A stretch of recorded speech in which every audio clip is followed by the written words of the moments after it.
Queridos hermanos en Cristo Jesús, nos encontramos en su programa Comentarios de la Biblia.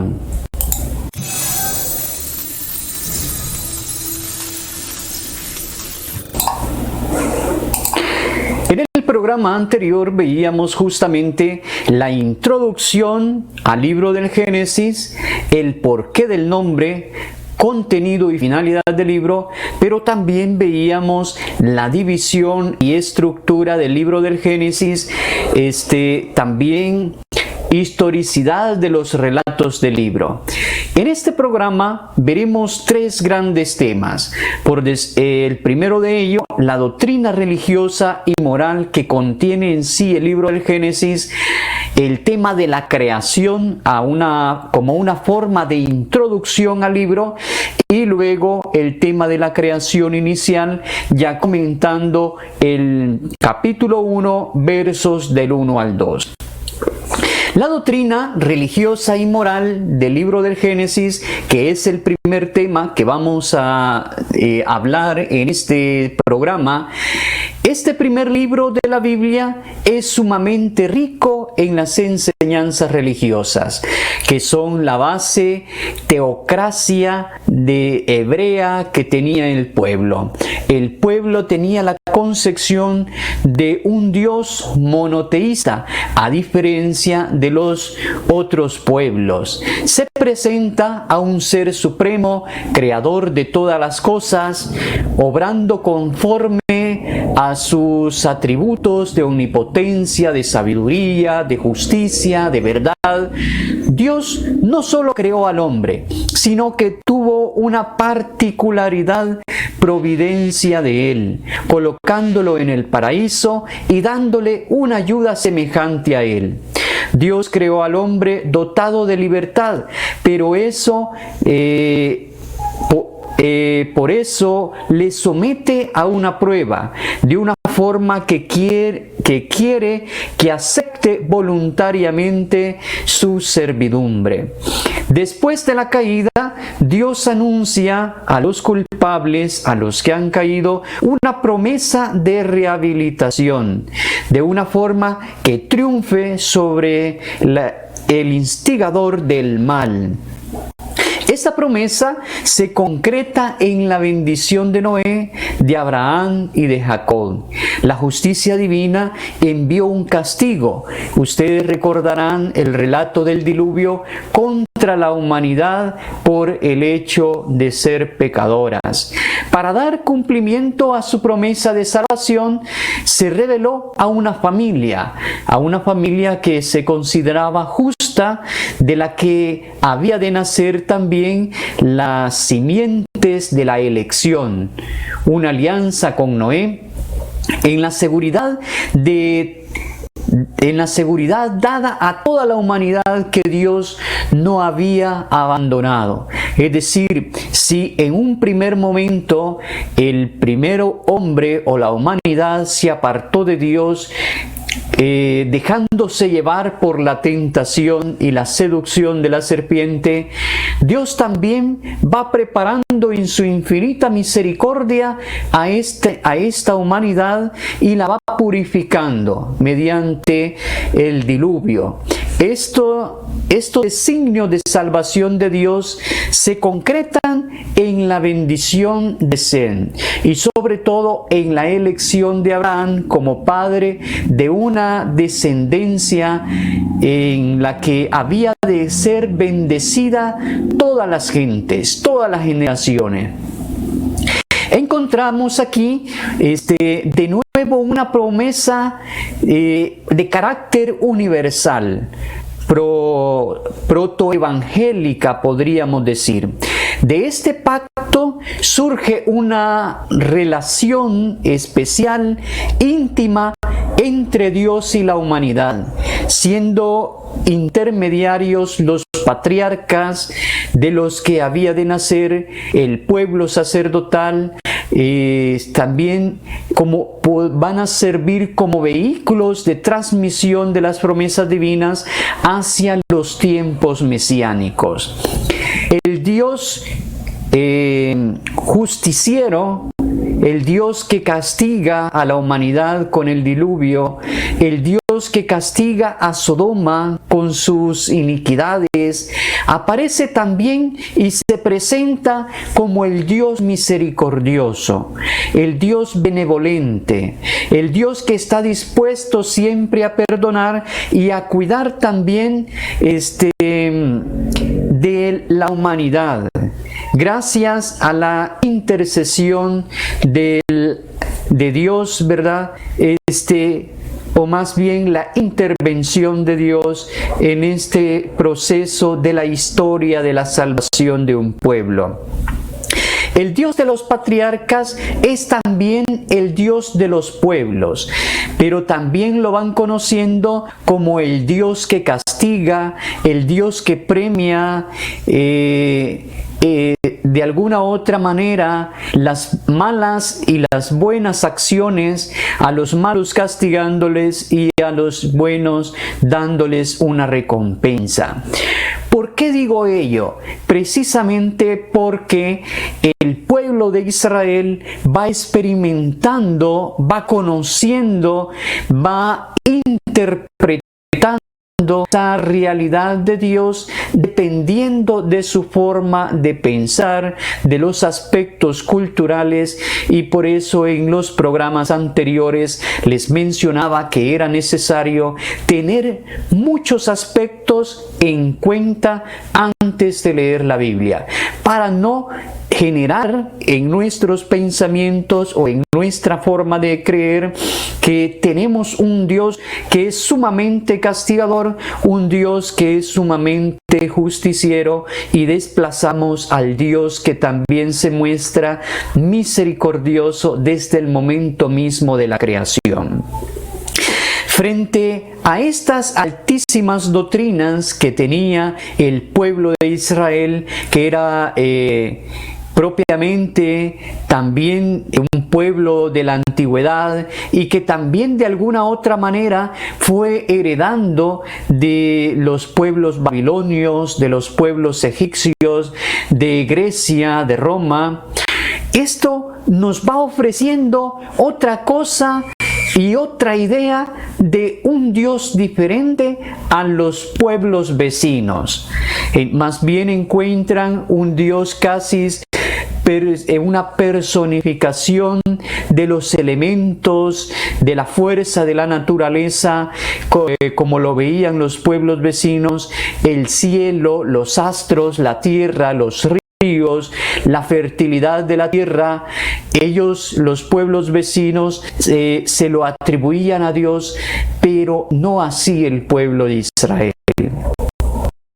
Culto que a tales divinidades se referían los pueblos vecinos era a veces, por decirlo así, obsceno.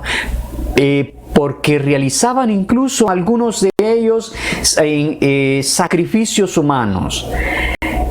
A aquellos hombres que por su sabiduría son tenidos por honra de la humanidad, como nosotros los vemos, precisamente porque gracias a ellos también tenemos grandes avances científicos desde su contexto histórico y sus aportes que realizaron, y aunque lograron tener esos grandes aspectos y grandes aportes, también se quedaron cortos en estos aspectos de la religión y de la moral, en donde el libro, donde el pueblo de Israel avanzó y sobre todo lo dejó plasmado en los relatos del libro del Génesis.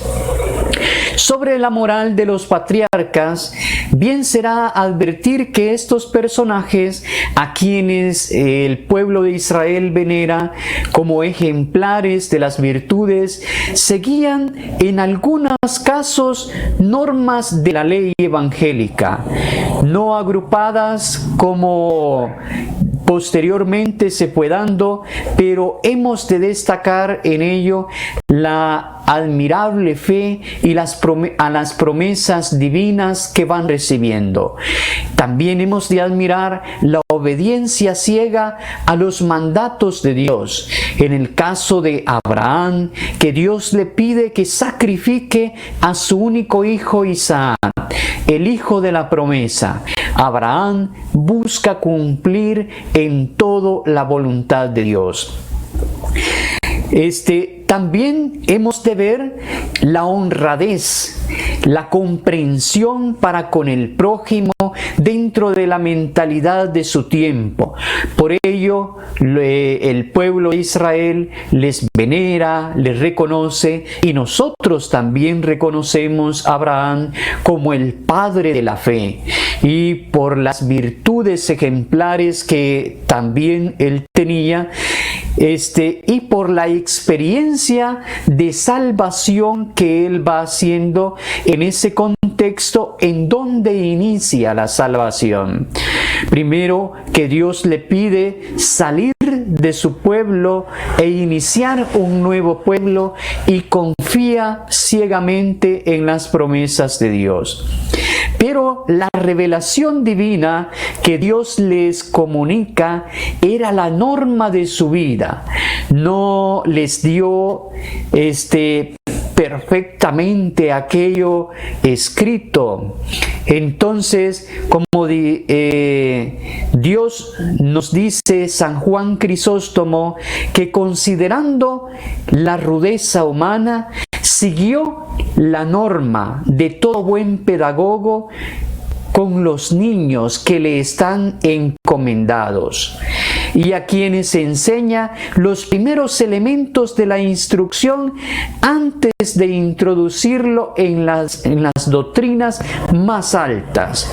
Es así como Dios va instruyendo el corazón de Abraham y va instruyendo también el corazón de cada uno de nosotros, y va actuando como un pedagogo. Es decir, a los niños no se les da alimentos si son recién nacidos, no se les da alimentos en un primer momento, y su único alimento es la leche materna. Así Dios también, al momento en que va instruyendo a Abraham y a cada uno de nosotros en la fe, primero pareciera que nos da leche, posteriormente alimentos desechos tipo puré, y después nos da alimentos más concretos que contribuyen a afianzar nuestra fe. Así dice el Señor, que por la dureza del corazón condescendió con Moisés, con los hebreos, permitiéndoles el repudio. Este principio hay que aplicarlo a las prácticas que tenía el pueblo de Israel sobre la poligamia en la época patriarcal. Es decir, que poco a poco el pueblo va entendiendo y va escuchando sobre todo la voluntad de Dios para irla realizando. Hoy veremos el segundo punto que les presento sobre todo en esta ocasión, como es el tema de la creación. El primer problema que la vista podemos encontrar es la creación del universo. Entonces, de alguna otra manera, el escritor sagrado nos quiere manifestar que el origen del mundo, que el origen del universo es justamente que le corresponde a Dios. La sabiduría humana no alcanza, sobre todo, a explicar este problema. Los más grandes filósofos de Grecia solo llegaron a concebir algo de Dios como eterno, y también una, por decirlo así, una materia a sí misma eterna, de las cuales había salido el cosmos, con todas las riquezas que le componen. la religión de los pueblos más cultos de Oriente ni siquiera llegaron a tanto. Con ello intento explicar cómo los pueblos vecinos fueron concibiendo la idea de Dios. Se imaginaron esa misma materia caótica, por decirlo así, que puesta en movimiento se hace como dio origen a un primero a dioses, luego al mundo con los elementos que lo constituyen. Entonces, así los pueblos vecinos del pueblo de Israel fueron concibiendo esta idea de Dios. Pero es muy diferente cómo el escritor sagrado ilustra a Dios. Nos ofrece en este capítulo la doctrina más alta y a la vez más sencilla sobre el origen de las cosas. Y lo hace de una forma accesible a la inteligencia humana, incluso podríamos decir a aquellos que les es difícil aprender.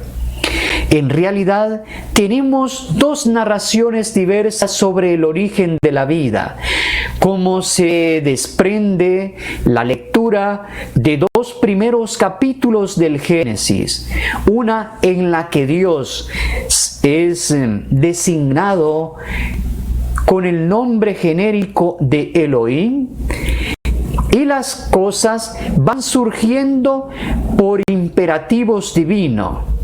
Es decir, el primer día dijo Dios que exista esto y existió, pero siguiendo un orden ascendente de lo más primario a lo más complejo, por decirlo así. El mundo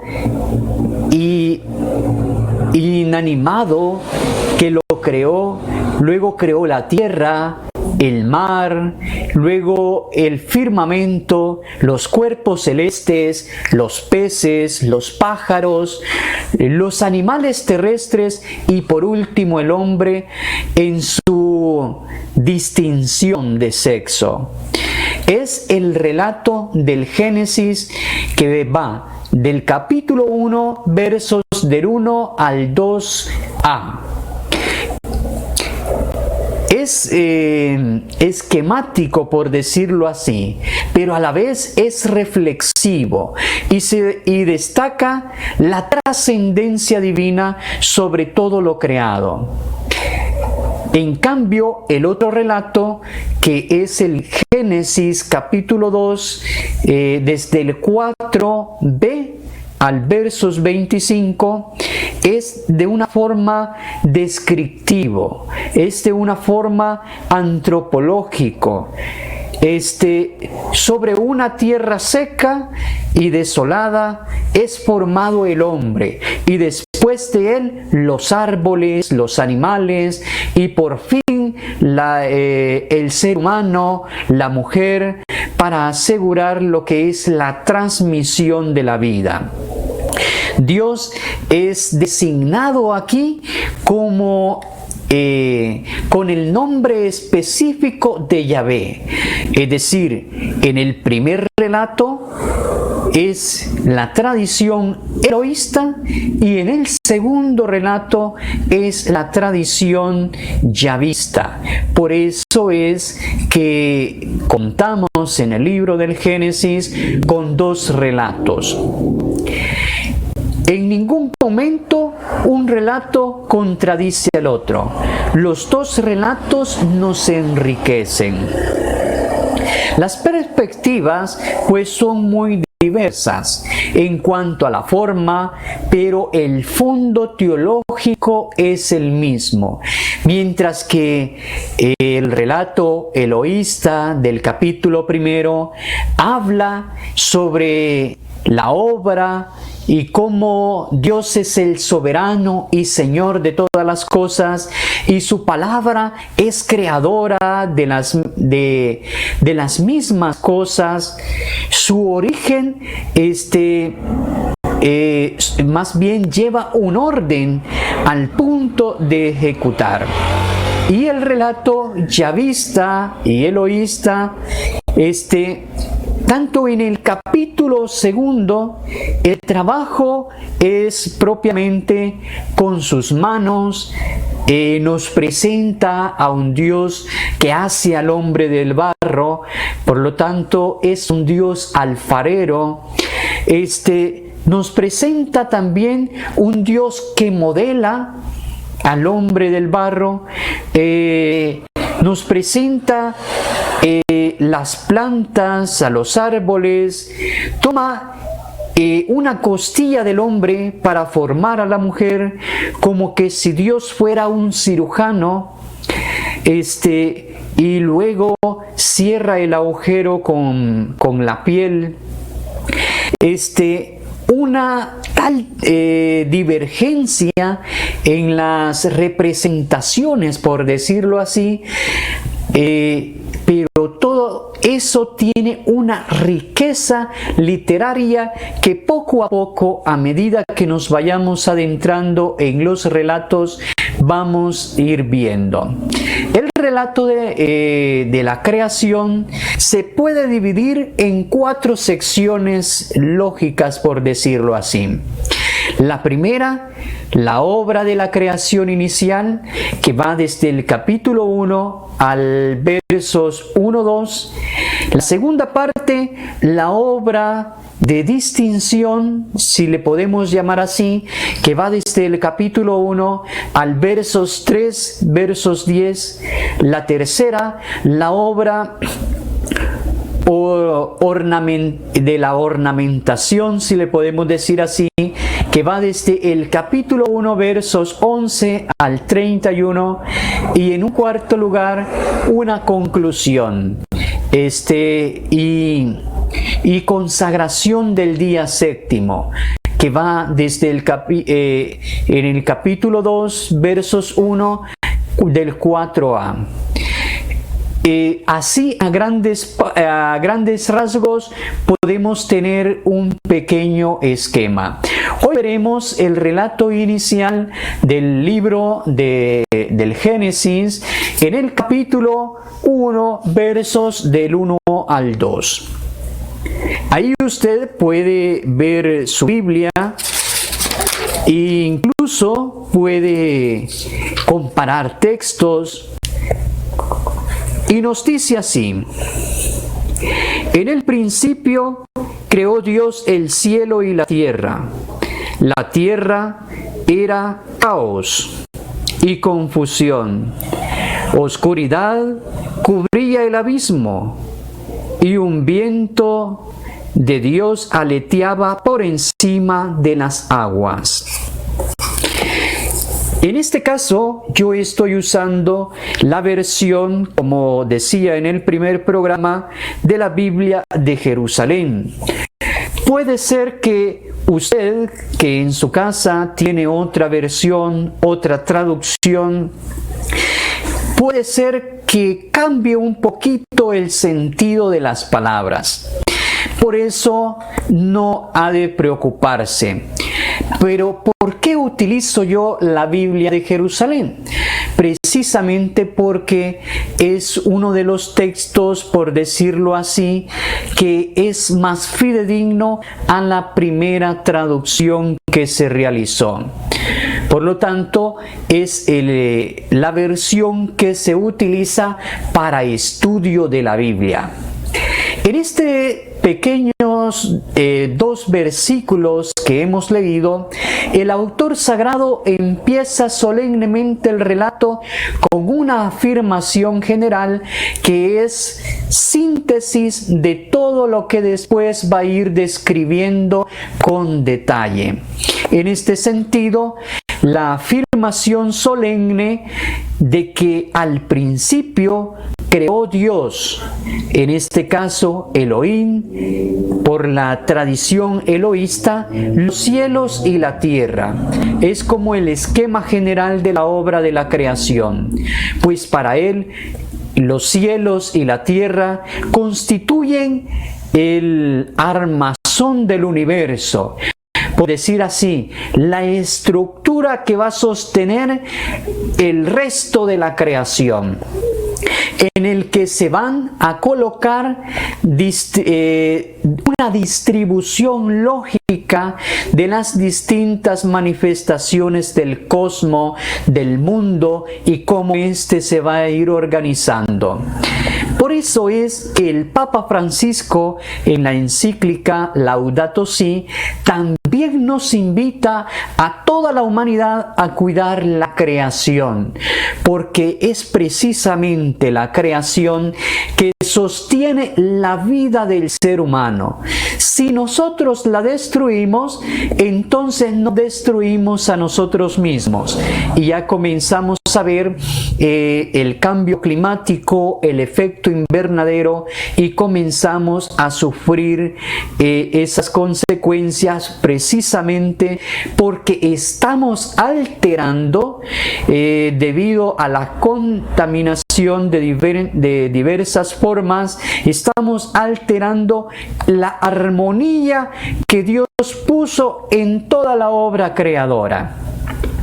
En el lenguaje hebreo no hay un vocablo que corresponda exactamente al cosmos en los griegos, y por eso la expresión cielo y tierra es una locución, es algo que tal vez nos puede parecer redundante para designar al mundo visible en una doble manifestación del orden terráqueo, de un espacio sideral, por decirlo así.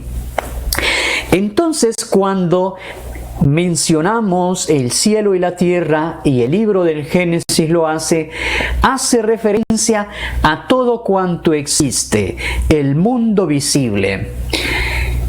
Algunos santos, sobre todo los santos padres, han querido ver la palabra cielo como una alusión a los ángeles, mientras que la tierra designa al mundo visible. Pero nada que ver en este caso con el texto del relato del libro del Génesis. Más bien el libro del Génesis trata de la creación, no está tratando de lo angélico y de lo terrestre, únicamente el mundo visible en su doble aspecto de espacio terráqueo, de espacio aéreo, o de espacio sideral. Por eso les manifestaba que el Papa nos invita a cuidar este mundo visible que todos podemos ver, o que muchas veces también podemos tocar. Como veremos después, al anunciar la creación de cada parte del universo, ¿en qué va consistiendo? La expresión principal en hebreo es precisamente Bereshit, que indica simplemente una categoría lógica en la mente del agiógrafo, de aquel que ha escrito, y se sitúa mentalmente, por decirlo así, en el cosmos, en la obra de la creación, cuando las cosas no tenían aún existencia. Es decir, Dios crea y comienza a poner orden. El autor sagrado va a proceder con orden lógico, de lo más imperfecto, si queremos llamarle así, a lo más perfecto, para hacer brillar la omnipotencia, la sabiduría divina, y se manifiesta en toda la obra de la creación. Presenta además a un ser misterioso, a un ser omnipotente, a un ser sabio, a un ser bueno que crea por amor. Precisamente Dios es movido, nos dirán los teólogos, sobre todo en la teología trinitaria que el amor de Dios es tan grande que se desborda para crear al ser humano, para crear todo una casa que es el planeta Tierra, para que tenga todas las condiciones para poder vivir. Entonces, en este caso del libro del Génesis y en el primer relato, se le conoce como Elohim, que existe antes de que todo fuera creado y fuera sobre todo las cosas cuyo origen no se plantea por considerarle eternamente preexistente a todo lo creado. En otras palabras, Dios existe antes de crear todo. Nadie ha creado a Dios. Dios simplemente existe. Entonces, también es lanzado los mundos, por decirlo así, a la existencia. Es decir, no solamente únicamente lo que nosotros podemos ver, sino todo lo que hay incluso en el cielo. Ya sean las diferentes constelaciones, las estrellas, todo es lanzado a la existencia. Antes de especificar la obra de la creación, en concreto se plantea en presentar más bien presenta a Dios como un gran arquitecto que primero hace el esquema o la armazón en general del universo, luego los cielos y la tierra y naturalmente toda la estructura de las obras. En este relato de la creación debemos de ver una distribución lógica, una distribución organizada, una distribución artística, pero sobre todo debemos de descubrir una estructura teológica que nos plantea el origen de las cosas. Y todas las cosas en sí mismas tienen un orden y en sí mismas van dependiendo uno de otra. Así como las plantas dependen de la tierra donde crecen, se desarrollan y donde pueden dar fruto, también en ese mismo orden de la creación el ser humano es creado al final. Por lo tanto, también depende el ser humano de las plantas, depende de la tierra y de la vida que esta tierra va permitiendo, tanto a las plantas que van generando el oxígeno, que conservan los mantos acuíferos, el ser humano depende de ello, porque tiene un orden. Es decir, el ser humano está en este gran eslabón de la vida. Por eso manifestaba anteriormente que si nosotros destruimos la vida, entonces también corre peligro la vida de la humanidad. El hagiógrafo es un catequista, por decirlo así, que da una lección teológica profunda, pero a la vez no hay que olvidar que tiene una mentalidad primitiva, propia de su tiempo. Por eso es que no debemos de hacer comparaciones con las reflexiones teológicas que se hacen hoy en día. Pero también hemos de tener presente que el primer efecto de la obra creativa o la obra de la creación de Dios como Elohim es precisamente el arquitecto, el esquema general, por decirlo así, del universo, del cielo y de la tierra, que constituyen la gran armazón, como ya he dicho, es el que va a encontrar cabida en las diversas manifestaciones de la obra de la creación.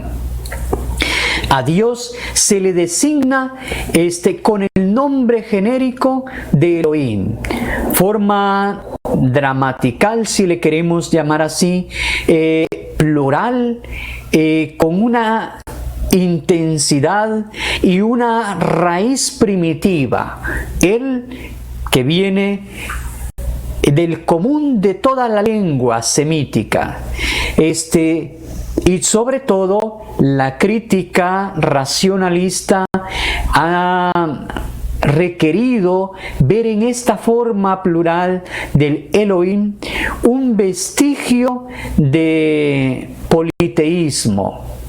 Es decir, el agiógrafo recogía del ambiente un nombre aplicado a Dios, que por su forma plural indicaría la multiplicidad de seres vivos. Pero el contexto inmediato indica que el autor sagrado no toma el nombre en sentido de pluralidad, es decir, en el sentido de dioses, ya que lo constituye en singular, en el verbo que podemos decir bará, es decir, creó. Elohim es uno de estos plurales de abstracción de que el hebreo y otras lenguas semíticas proporcionan muchos ejemplos, y por su empleo corriente con verbos y calificaciones en singular deriva hasta debería de bastar para que no se reconociese en ello un vestigio del politeísmo, es decir, en plural, en plenitud y fuerza y poder, o en plural de intensidad semítico, precisamente por la misma cultura que viene, para recalcar eficazmente la idea trascendental de la divinidad, con todo lo que ella incluye.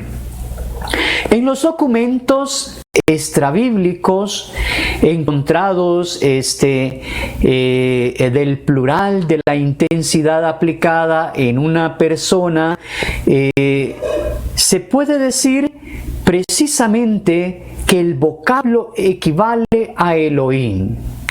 Así, en la carta, más bien que escriben, por decirlo así, a los faraones, entonces estaba escrito sobre todo Etnatón, con el título Ailaní, que significa dioses. Pero aunque toma propiamente, recordemos que nadie es únicamente, por decirlo así, auténtico en sí mismo, precisamente porque el ser humano siempre está influenciado por las culturas que le rodean. Por lo tanto, el escritor sagrado también está influenciado, como ya he manifestado, de las culturas egipcias, de las culturas mesopotamias que también le están rodeando, y de alguna otra manera también influyen en la puesta de los nombres y en los relatos bíblicos. Pero esto que les estoy diciendo, que no lleve tampoco a decir que están perdiendo la fe. No, al contrario, el libro del Génesis tiene una gran riqueza, una gran experiencia de fe que incluso a nosotros como cristianos católicos nos continúa animando y nos continúa motivando para leerlo, para meditarlo y sobre todo para hacer experiencia de Dios a la luz de los textos. La Biblia, el vocablo Elohim, se aplica al verdadero Dios. Por eso el escritor sagrado lo plasma. Y a los dioses falsos y aún a hombres que por su oficio se consideraban en aquel tiempo como divinidades. En el caso actual, Elohim es precisamente el creador de todas las cosas. Elohim es el Dios único, es el Señor del universo. No hay, pues, las más mínimas alusiones a un supuesto politeísmo latente. Aunque, superando en la mente del autor sagrado, aparece como un ser individual. Pero después nos iremos dando cuenta en los diferentes textos que de una forma no implícita o implícita, hay otros personajes ahí, sobre todo en el vocablo que se utiliza en los textos. Y es así como Elohim es el que da existencia con su omnipotencia, con su palabra, con su expresión de su infinita sabiduría. Entonces, y por su voluntad, da origen a todo lo que existe. Es el verbo, es empleado también en la Biblia, el verbo bara, teniendo por objeto a Dios, y significa la producción de algo nuevo. Estrictamente no equivale a nuestro vocablo crear, que implica la producción de una cosa, más bien de la nada. Cualquiera que sea el sentido etimológico del verbo bara, queda claro que la Biblia siempre va vinculando a la divinidad como el que crea. Por otra parte, el contexto general del capítulo 1 del Génesis supone la idea de la creación, ya que el geógrafo supone que antes no existía nada de cuanto Dios ha creado, sino solamente existía el ser misterioso, el ser omnipotente llamado Elohim. No obstante, la fórmula expresa también la idea de la creación, no la encontramos más bien hasta el siglo II antes de Cristo. Y es así como los macabeos, animados de este modo a sus hijos, van a morir, ¿verdad? Sobre todo en una fe en el Dios que ha creado el cielo y la tierra. Por lo tanto, Dios es el que ha creado todo. ¿Por qué digo esto? Porque muchas veces nosotros puede ser que pensemos que cuando Dios estaba creando el cielo y la tierra, había un secretario ahí que iba escribiendo: en el primer día Dios hizo esto y dijo esto. Entonces hay que tener en cuenta que el escritor sagrado busca darnos a entender, busca explicarnos cuál es el origen de las cosas y sobre todo busca explicar desde un aspecto teológico la creación del universo, la creación de la tierra, la creación del ser humano. Por eso en el programa anterior manifestaba que es necesario no comparar el texto sagrado con los avances científicos que van saliendo, porque la Biblia no es un libro de ciencias, la Biblia es un libro de fe, es un libro que nos ayuda y nos enseña cómo vivir, precisamente porque está dotado de una moral, de una experiencia de Dios. Tal es la solemne afirmación que sirve propiamente a la Biblia, que nos dice: al principio creó Dios el cielo y la tierra. Es el sentido obvio que refleja en todas las versiones, sin excepción también en la antigüedad. Sin embargo, recientemente algunos autores racionalistas, por decirlo así, han querido ver en la unión de esta frase con la siguiente: la tierra estaba confusa y vacía.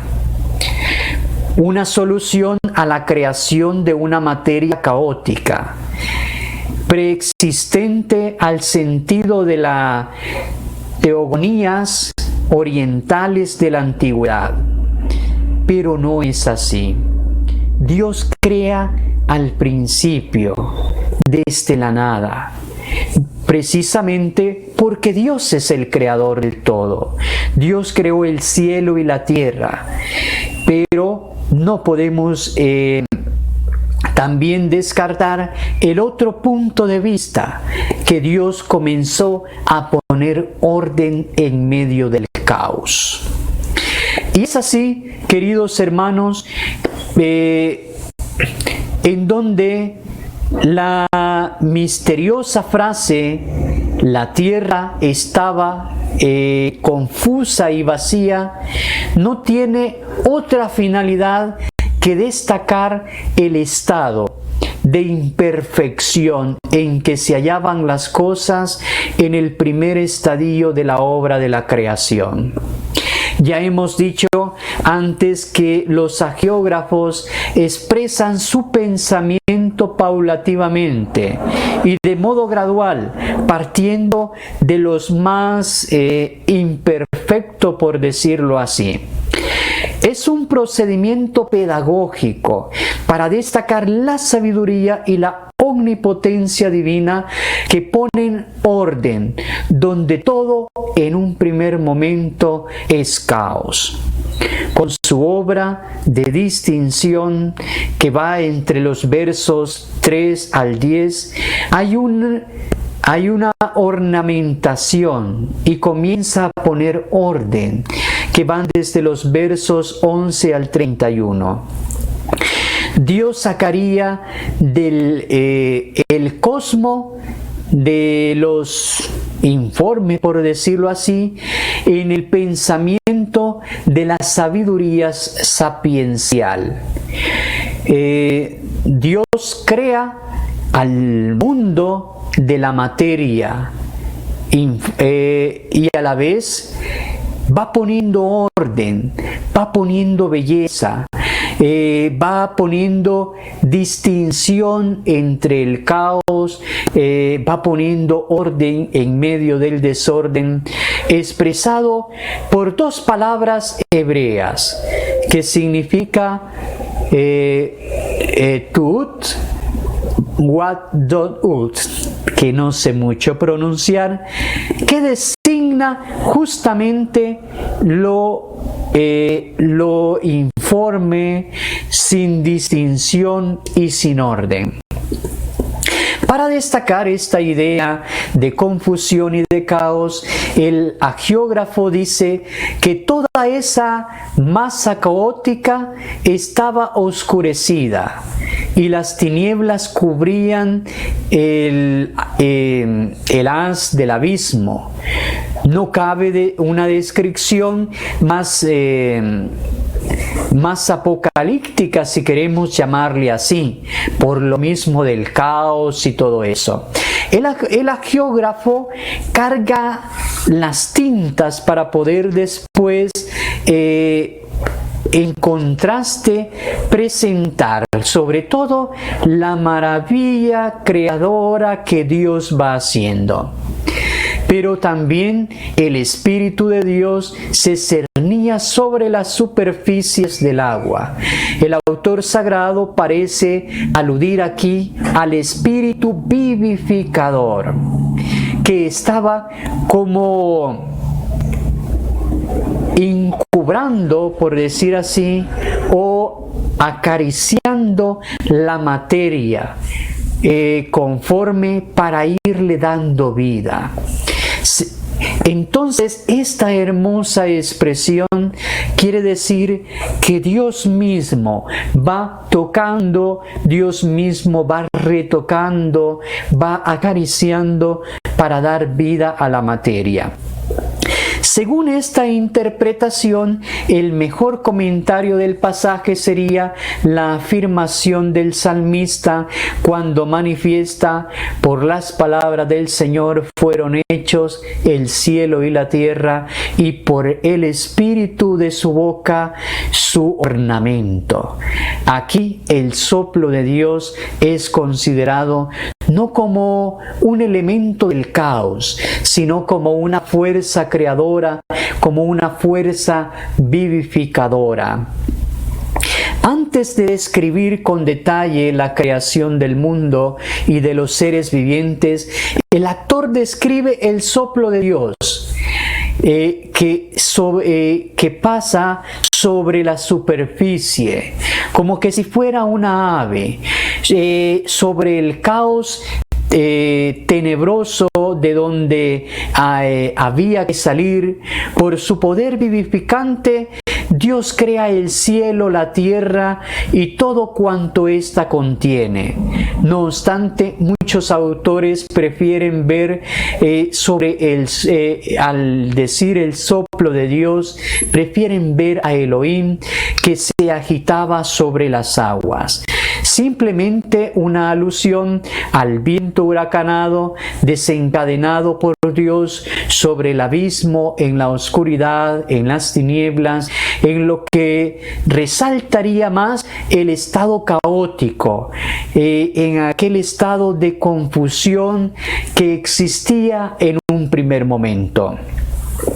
Así pues, comenzando el autor sagrado a describir el proceso de la obra de Dios, resumida, nos presenta la tierra, el mundo como un caos, con unas características por decirlo así, la tierra estaba en confusión, es decir, que la creación entonces carecía de distinción, carecía de ornato y se hallaba despoblada. A esto se añade otro rasgo, que estaba envuelto en tinieblas, carecía, en fin, de cuanto constituye la belleza del mundo, que es la luz, que es lo que da vida. Esta idea del caos es bastante primitiva y sobre todo va generando también la idea cósmica del que se tenía en el mundo antiguo. El Espíritu de Dios se cernía sobre aquella masa que no tenía forma, semejante a los abismos del mar, sobre ese caos, el cual no podía sobre todo esperarse nada. El autor sagrado contempla algo superior al caos, contempla el Espíritu de Dios. Algunos autores ven en este Espíritu de Dios al Espíritu soberano, al artífice, al que crea todo, al que se inclina sobre la materia para irle dando forma, para ir creando la obra maestra, la casa donde cada uno de nosotros habitamos.